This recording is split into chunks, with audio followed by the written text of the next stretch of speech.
Okay, really quickly before the video starts, I forgot to say this in the actual video, but no live stream tonight for the guys who are coming for the live stream. I'll be working till like midnight, so I won't be able to come on. But I hope everyone has a very good night.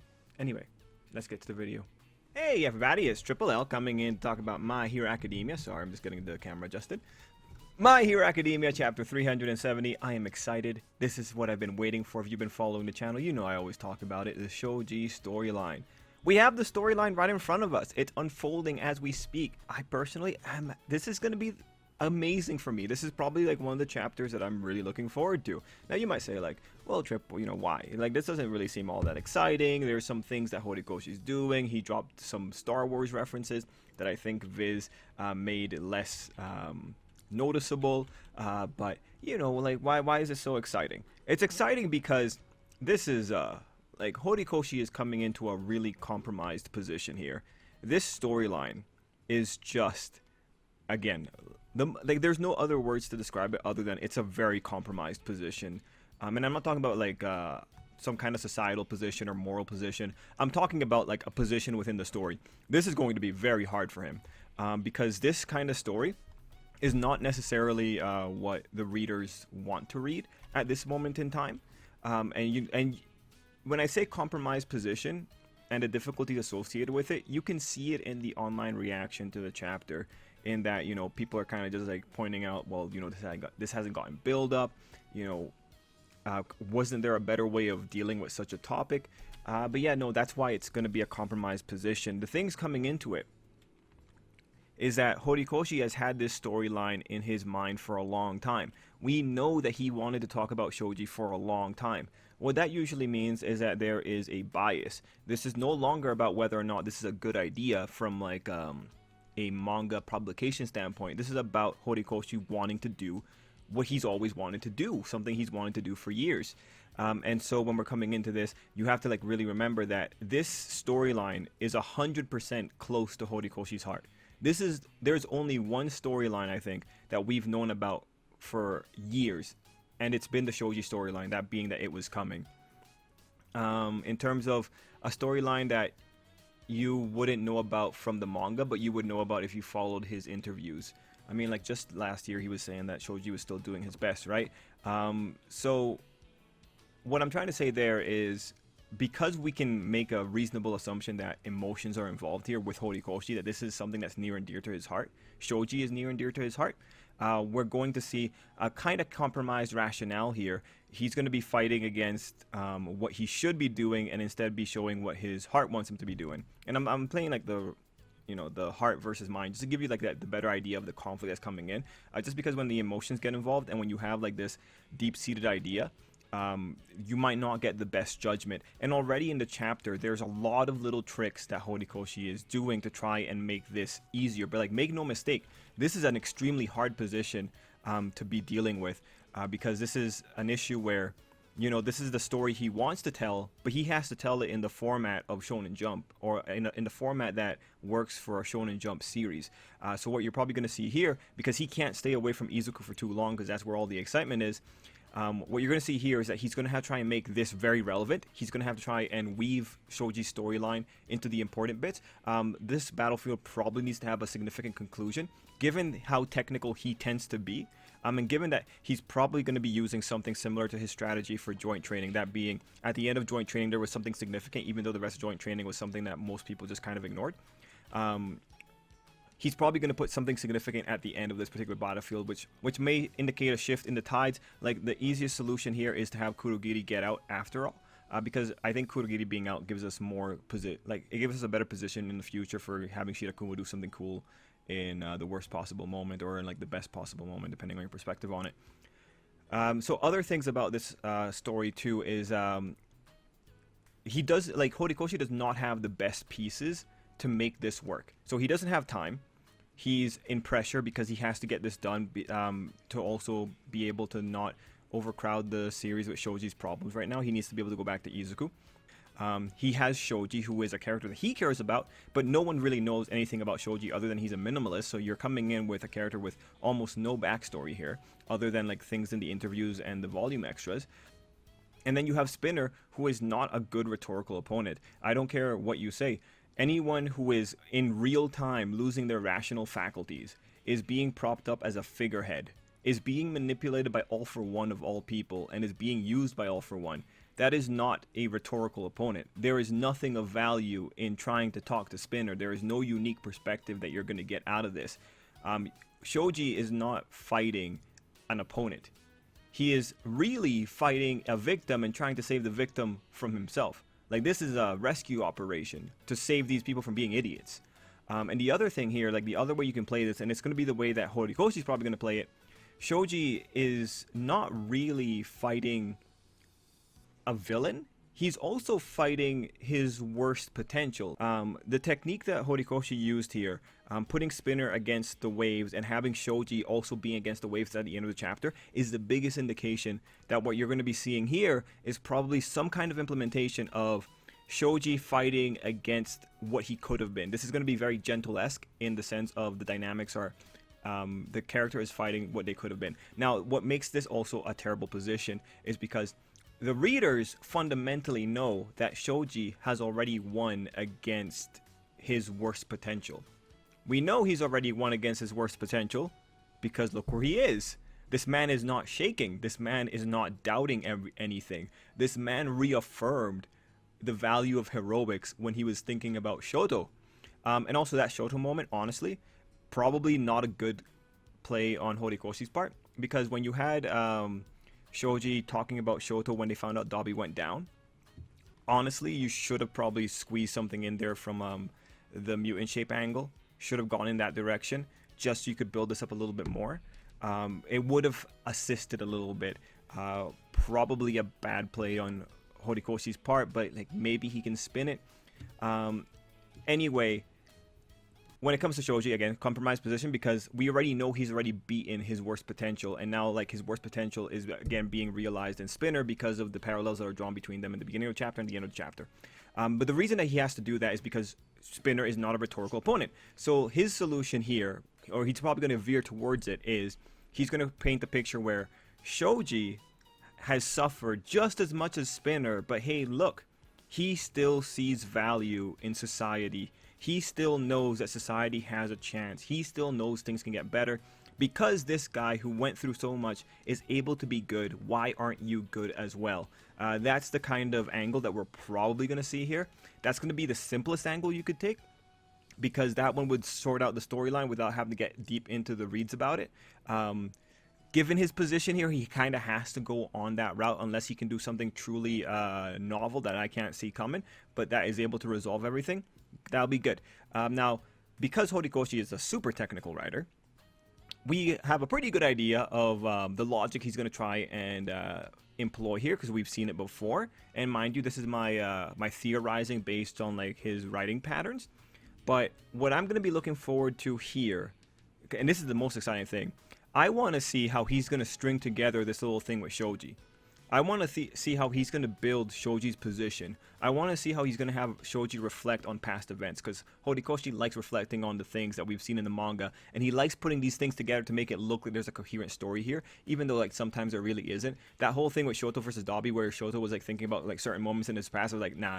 You're connecting those because you have to connect those, not because it makes sense to connect those flashbacks. But my opinion. That said, that style is there. What I'm looking forward to here is he going to bring up the moment that Pony told him something about him looking like an octopus, or therefore she didn't really, or she was kind of grossed out by octopods or something? I forget the exact comment. Is he going to bring that moment up? Because it would be very Horikoshi-esque for him to bring that moment up to try and build Shoji's platform or his case. But I just cannot wait to see what he's going to do when he brings that up, because it's going to be hilarious for me. Because the Pony thing, if you bring Pony in, like what point are you making? Oh yeah, no, mutant shapes can be mutant shapes can be dicks to other mutant shapes. Like, wow, what a lesson. Like, actually, like that makes sense. Everyone can be a dick to everyone else. Sometimes it's just like how it comes down. But Pony's moment there, if he brings that in, that'll be great. That'll be great. Other things that we're probably going to see is him and the mutant girl, the one who was directly victimized because of what she looked like. We're going to be seeing her come back in, because Horikoshi has to make it look like this thing has been happening in the background for Shoji. He cares about Shoji, but ultimately we're in a position where we know that he has never been able to get this storyline to work. We know that he has had it in his mind and he couldn't do it. So we're going to be seeing probably here a really truncated version of what this story could have been about Shoji. And it's just going to be interesting. But again, I do want to press it on to the readers. Remember, as we go into this, this is a storyline that is near and dear to Horikoshi's heart. Like, his big problem is that he wasn't able to fit it within the style that Shonen Jump required. And also, given like the way that the anime treated Spinner's plight in particular, this is probably going to be, unfortunately, one of the most bastardized parts of the Hero Academia anime. Just because like it seems like the anime has a bias against showing the villains in some lights. So overall, so what I want to say with that is that there might be more outside pressures affecting this particular arc than we might initially assume. And then, there might not even be outside pressures. It might also just all be just really coincidental. But we'll have to see. Ultimately, what I want to say is just like, this is a storyline that Horikoshi cares about, even though his execution of it may not be the greatest. The reason it's not going to be the greatest is because he's biased on it. He's spent years talking about it, but never actually pulling it out, implying that there was the problems with execution and writing it. And now he has to do it in a really truncated format to make sure that Shoji's storyline gets out there. And because of how fast everything is, you're not really going to get the kind of, conclusion you really want out of it. Okay, I had to talk a lot about that, but I covered a lot of different points there. Now, what we're going to do as we're going into this chapter is that Horikoshi is employing a very simple tactic to make it more likely that people agree with Shoji. And the tactic that he's employing, aside from the forced commonality with Spinner, so that Shoji can have his platform about fighting against like the worst parts of himself, or like something like that. The other tactic he's using is making the mutants seem like the biggest idiots in the world, and having Shoji call them out. Like, he's pretty much dumbed them down so hardcore that it's going to be very hard to like actually get behind them. And I will point out all the moments that kind of build that picture, to just point out that Shoji's in the moral right here only because his opponents are so stupid. And remember, everything about this revolves around these people being useful idiots. All for One is manipulating them. He's manipulating their anger. All of it revolves around them being idiots. Do not forget that. This is fundamental to this whole equation. They're idiots. I'm repeating idiots just because you really have to get into the mindset here of how Horikoshi is going to probably position Shoji and all this and make him look right. So page 1 is a quick little flashback of Spinner.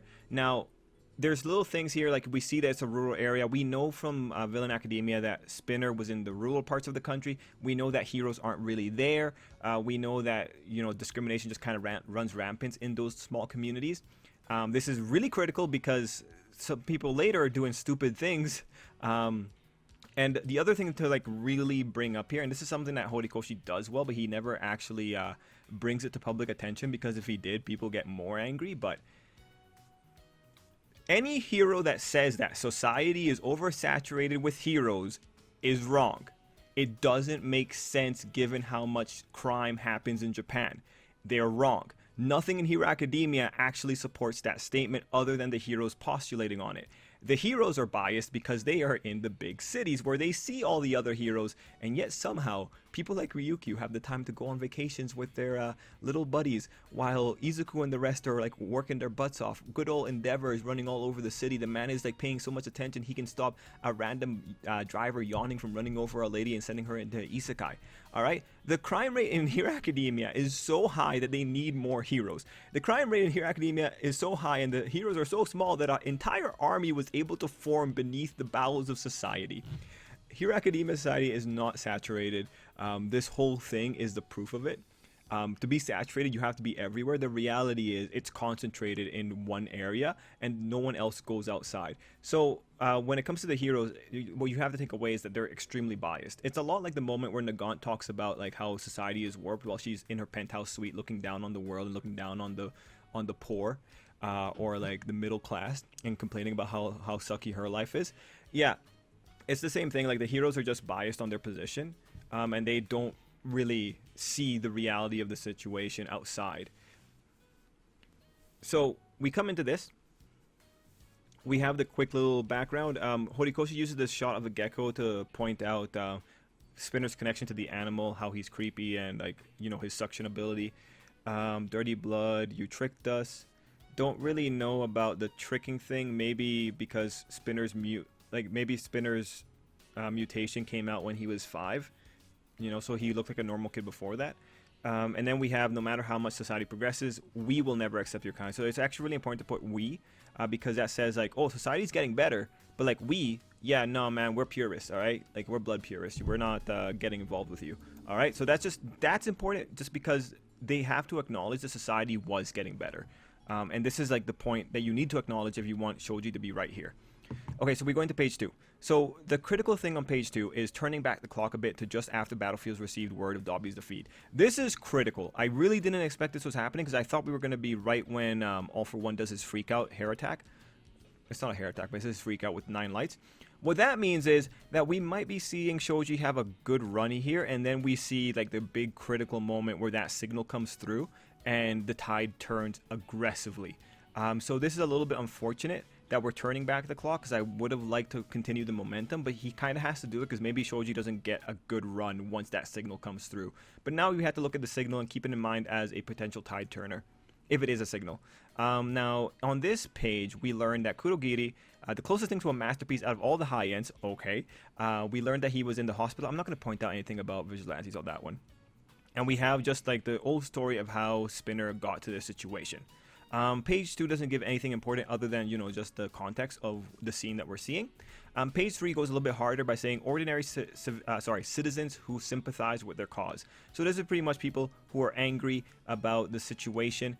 We also see that there are masks of that one anti-mutant shape thing in the background. Now, personally, you know, I'm all for rioting, but like when you're like carrying around the severed heads of your enemies, bro, that's not rioting. That's not rioting anymore. Like, I legitimately cannot trust anyone that does that. Like, bro, you've had someone's blood like falling on your head as you like wave their heads around. And mind you, that might just be the masks, which I really hope it's just the masks, because like otherwise, I don't know if I want to be next to someone that's put heads on pikes, like actually taken a head and put it on a pike. You know how like involved that is.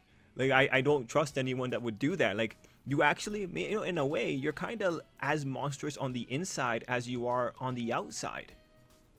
You know, that's actually kind of, that could be a really nasty comment someone could lob at them. But can you say it's wrong for the guys holding those potential heads? Again, if they're masks, it's like whatever. That's just a symbol. But if it's a head, that's a whole different ball game. Anyway, I really hope we don't get like a comment about being as ugly on the inside as you are on the outside, because that's gonna be like really like that's really hurt. Anyway, we find out that there's a force of about 15,000 dispatched here, and I just want to also point out that these guys are working with villains. I don't care, like, you're a civilian, but you're working with a villain who has like actively like robbed things before. Bro, you're working with the people who like made your situation worse. All right, but whatever, you know, people are in mob mentality. They're supposed to be idiots. They're not supposed to be thinking here. We find out that there's 200 people fighting back in a world where everyone has quirks and superpowers. Like, these are really bad numbers. We have page 4 showing President Mike, a meat shield, and someone trying to attack President Mike. The meat shield is just important because it just shows that these guys are all together. They're trying to, they're moving with a purpose. Page 5, we see Coda getting him out of the way, so we just get reminded that Coda's in the situation. I mean, again, this is one of those forces that we see from Horikoshi. He put 2 of the mutant shapes together. We don't know where, we know what Tokoyami is, but Coda and Shoji are both the 2 like underutilized characters within the mutant shapes in Class 1A. So keep that in mind. They're there because they have to be there to receive some of the rhetoric from the other side, and we see that later with Coda. Now we have the squad leaders fighting back. We see that Rocklock's here, always good to have him. Find out that they are too organized according to Rocklock. Yeah, I believe that. Let's see, any other thing here? No, just finding out their tactics and what the people are doing to fight back. So I don't think anything too valuable there. And I'm also trying to go a little bit faster because, you know, I don't want to take too long on this.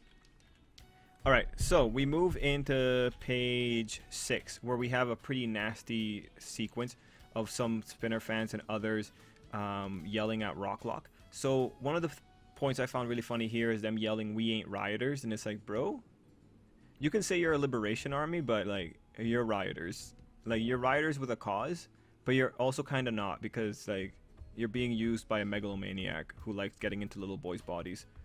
I shouldn't say. He does want to get into Izuku's body, so yeah, no, that's okay. Moving on. We have a thing where they say folks with human faces just don't get it. At this point, I will just say, like, I'm going to stay away from any allegory.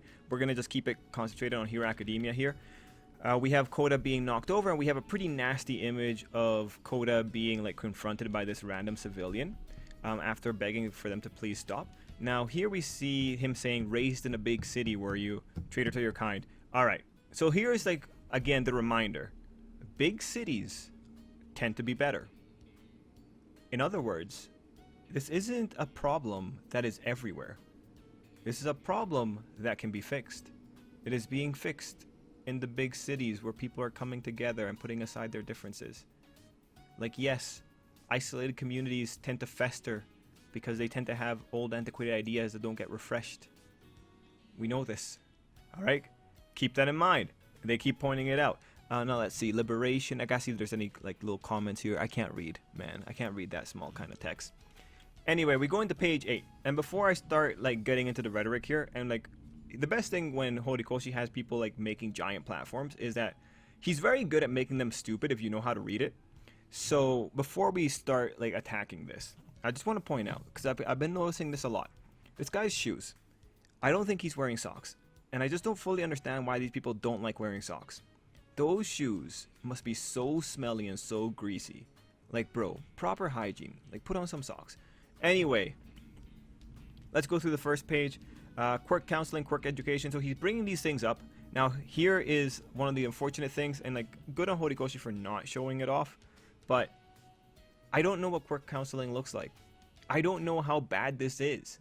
I feel like if you told us how, like, the details of this, a lot of readers would be able to say, like, wait, you know, like, this is actually pretty reasonable. Or maybe they'd be able to say, oh yeah, this is shit. But then you have to ask, like, wait, how can something so shitty happen? How can something so shitty take place in society here? And then you like open up a whole new realm of questions. So it's kind of good that you don't point it out, because you're not a psychologist and you don't want to actually go into the details on this, because like maybe you're not sure that you actually know what you're talking about on that one. So maybe just like put a blanket label on it and move on. Just use it like, oh yeah, you know, quirk counseling isn't good enough, and that's why these guys are arguing.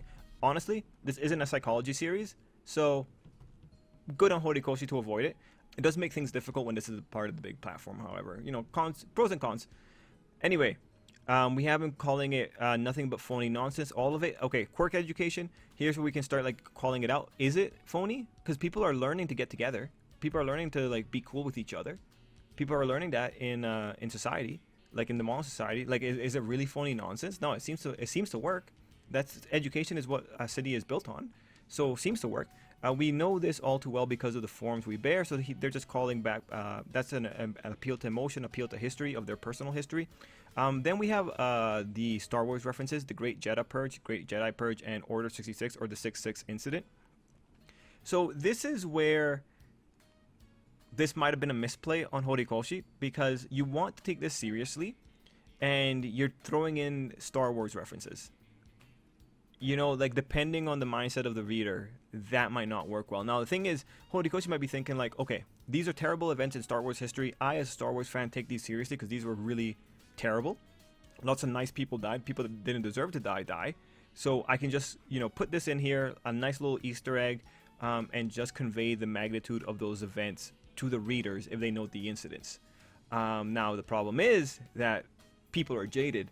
And so they see that as like, okay, you're throwing in, like, Star Wars references. They're looking at the meta element and not looking at maybe the detail of it.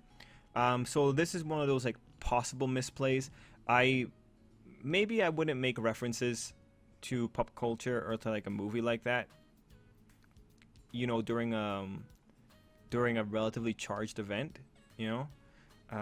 It's just because like it's too easy to get the jaded response. That said, if its target audience is children, will they even care? Probably not. So he probably wins out in the end and gives the reader something funny to talk about. All right. So we go into page 9, that one shot of like people being held down and shit.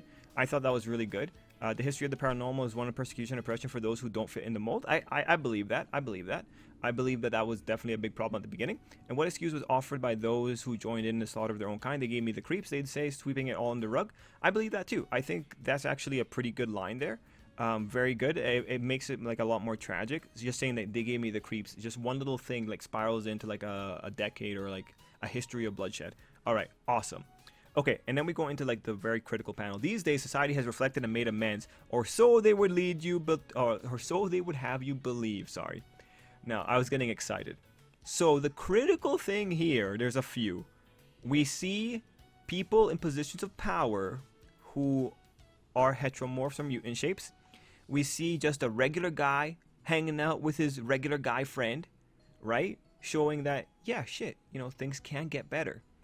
Now the critical thing here is that these people are, they, you know, they're not well educated because they put Nedzu in there. Nedzu is not a mutant shape. He is an animal with a quirk. That might be just a small thing to show that these guys are not very good at doing their research. All right, it's another point to be like, you guys are idiots. We go into this. So the critical thing here is that he said they would have you believe this, and then he goes into, oh sure, in dense cities the population is raised in a diverse melting pot, where through the wonders of education, discrimination is a thing of the past. But take a look beyond the cities. Okay, so see, this is where the problem really becomes in the rhetorical argument. Society has reflected and made amends. They've made significant progress, given that people who are mutant shapes are getting into positions of power and actually being really positive forces for the community. He even agrees that it works in the cities. And he even points out that the wonders of education has diminished it. So then you go into quirk education.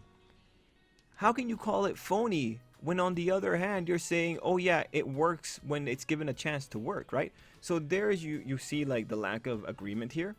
And you might say, well, maybe quirk education is not the same as general education. How can you make that assumption, right? That education might be like completely generalized. How can a quirk not be involved in your education of it, right? No, education is working. Like quirk education is underneath education. To say quirk education is phony nonsense just doesn't make sense when in the other hand you're saying like, oh, it works in these particular situations. His big thing saying, take a look beyond the cities. What do they still say there? You give me the creeps. All right. So we're back to like the very simple premise of the rural areas in Japan suck. Not even the brightest light can illuminate every corner of society. That light never shone upon those of us here today. We must find our own light in this world. All right. So this is a real plight because it's like the heroes don't go where they're needed because there's no business in the areas where they're needed. They probably don't get enough money. I mean, like there are a few heroes that work in rural areas, like the ones that do like flood response and like landslide response. Like they would work in that area, but they're probably disaster heroes. But yeah, no, this part makes sense. But now you have to like ask the question of like, why did you guys, if you guys want to have light shine on you, why did you come attack the place that's doing better? Why didn't you come to this place and rally people together and raise awareness of what's going on in the countryside? Why didn't you just come here and make your plight heard? You had Skeptic on your side. This man had a company. You had Redestro on your side. This man had a company. Why didn't you guys use all of your publication abilities, your political party, to make things better for the mutant shapes in the country? Those 5 people, and Curious included, in the Liberation Army could have like 100% blown this situation up and shown the people what it looks like to live in a rural area. But instead, no, you're being led by a former potato head into a war against a hospital that is most likely treating many mutant shapes. Right? It's like the thing about finding our own light in this world, you know, you have it like being Spinner and all that kind of stuff, but like we're about to get into why Spinner's position is really bad here too. If only I weren't burned looking like this with this quirk. Have you people ever thought that even once? No, but there's probably a lot of people that thought I wish I wasn't born with a quirk that made me look like a villain, like Shinzo. I'm sure Shinzo got a lot of shit for how villainous his quirk seemed. All right? Like, you know, you can play the game. you can play the game. They're like hyper focused on their situation. They go on to say, no, you people are no heroes of ours. I think that's actually a really good line. That's true. They aren't their heroes because these guys are in the countryside suffering all the time. So yeah, no, actually 100%. The heroes don't know about this shit. Yeah, no, that's a good line. And then he says, instead it will be him, Spinner, who leads us to prosperity. And then we have the wonderful page of Spinner has no idea what's happening. And we find out that his head is getting fuzzier as the time goes on. Which is really unfortunate because that says that his mental capacities are degrading. He's going to be in a really bad spot. He can't handle more than one quirks. But this leads to the other big thing. These guys, they care so much of their grand, glorious leader. Spinner speaks for us. He literally cannot speak anymore. He's just a mindless slave for all for one. He's probably going to get worse when that signal comes through. These people are making their big hubbubaloo, but like they're not caring for Spinner. They just see him as a symbol. They don't care about him as a person. They just see him as a weapon. So heck, in a way, they just kind of see him as the monster that will lead the way and tear everything down. So this is one of the points where it makes them look bad. And this is what Horikoshi needs to consistently do with almost every appearance that these guys have. Spinner here right now is a victim, and the people who are supposed to care about him don't see it. Anyway, we then go into Shoji coming out of nowhere and doing Octoblow. On page 13, we also see villains from like USJ involved in this situation too. We have them killing the traitor, and we have the whole die monster. Now the die monster thing, that's probably, you know, they're talking about killing Shoji, and it's like, yeah, I've felt this from the people who also victimized you guys. So you guys are pretty much like the people who victimized me. Anyway, Shoji goes with the armor-piercing question: what does anything about having a better society have to do with attacking a hospital? And then he goes on to say that the heroes were the ones who took measures to make sure patients and staff were safe. What about you guys? So that was a really good one. Now, mind you, he just goes into general specifics on the heroes. Well, the heroes were making sure that people were safe before they started their operation. They weren't just wildly attacking everything. The counter to that would be, because like when you look at the panel shown, there's not a lot of mutant shapes in that moment. The counter would be, instead of just like listening to him, would be, well, how many mutant shapes were in the hospital? And I bet there were more than 100. I bet there were a lot.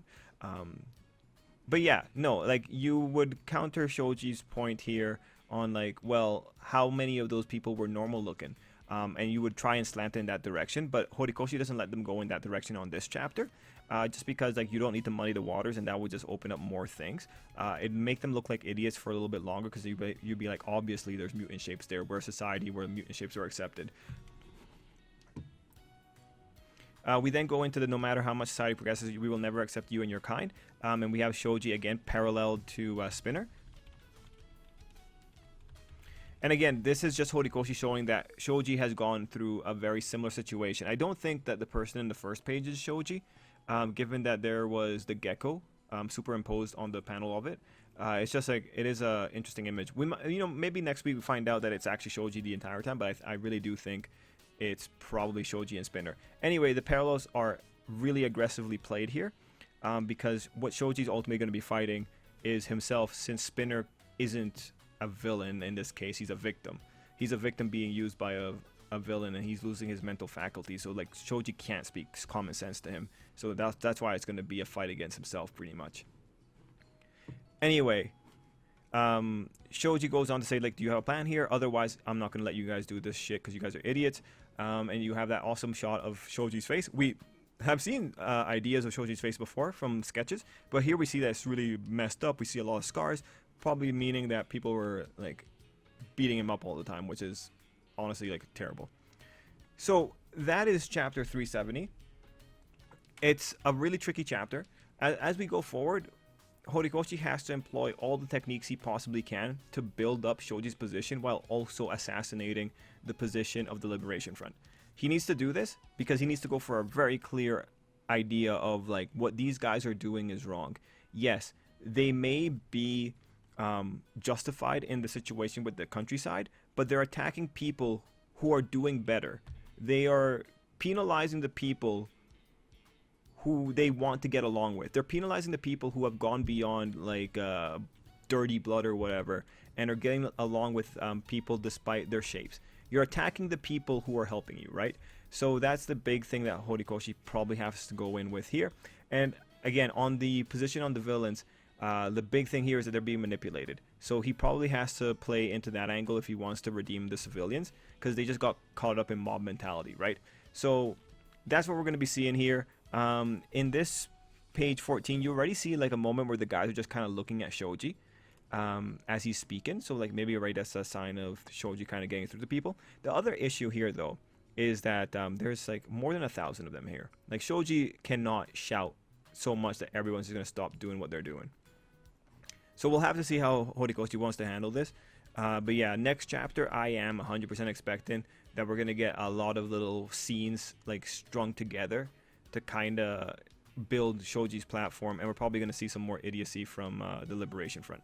Anyway, guys, let me know what you thought down below. And until next time, I hope you have an absolutely great day.